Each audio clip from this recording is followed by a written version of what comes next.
तर नमस्कार मित्रांनो, पुन्हा तुमचं स्वागत आहे मनोज पाटील या सोशल मीडिया प्लॅटफॉर्मवर. तर मित्रांनो, आज आपण आलेलो आहेत सतखेडे, तालुका धरणगाव, जिल्हा जळगाव या गावाची मराठी शाळा पाहायला. चला तर मग पाहूया.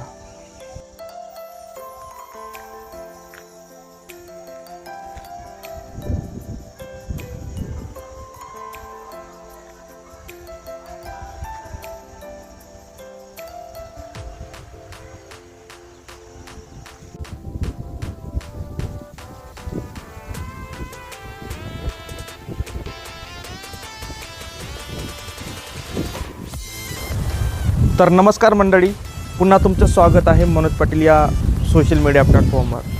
तर मित्रांनो, आज आपण आलेलो आहोत आमचे दादा यांच्या शाळेत, अर्थात जिल्हा परिषद प्राथमिक मराठी शाळा सतखेडा, तालुका धरणगाव, जिल्हा जळगाव. तर दादांची बऱ्याच दिवसापासून अशी इच्छा होती की मनोज सर आमच्या शाळेतही या, आमच्या मराठी शाळेत, की या शाळेत मी शिकलेलो आहे आणि एक ज्या जुन्या आठवणी आहेत त्या आठवणी ताज्या करा. आणि म्हणूनच त्यांच्या विनंतीला मान देऊन आपण फायनली म्हणजे आमच्या गावाला सतखेड्याला आलेलो आहेत आणि दादा त्यांच्या शाळेत आपण बसलेलो आहेत. सुंदर असा परिसर आहे, निसर्गरम्य वातावरण, सुंदर अशी झाडं, इतकं टेम्परेचर असूनसुद्धा या ठिकाणी थंडगार वातावरण आहे. तर दादांना या शाळेविषयी अधिक माहिती आपण विचारू आता. तर दादा, तुम्ही किती वर्षापासून इथं शिक्षण घेतलेलं आहे, म्हणजे कोणत्या वर्गापर्यंत? मी इयत्ता पहिली ते 5वी पर्यंत. येथून 5वी पर्यंत शाळा होती. त्याच्यापूर्वी 7वी पर्यंत सुद्धा होती. येथे मोठी फार जुनी कौलारू इमारत होती.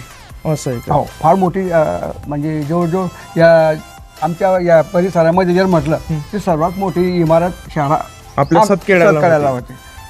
त्याच्यानंतर जर पूर्वी त्याचा इतिहास पाहिला तर काही आमच्या म्हणजे सतखेडा गावाचे काही जे विद्यार्थी होते त्याच्या अगोदर झुरकड्याला सुद्धा झुरखेड्याला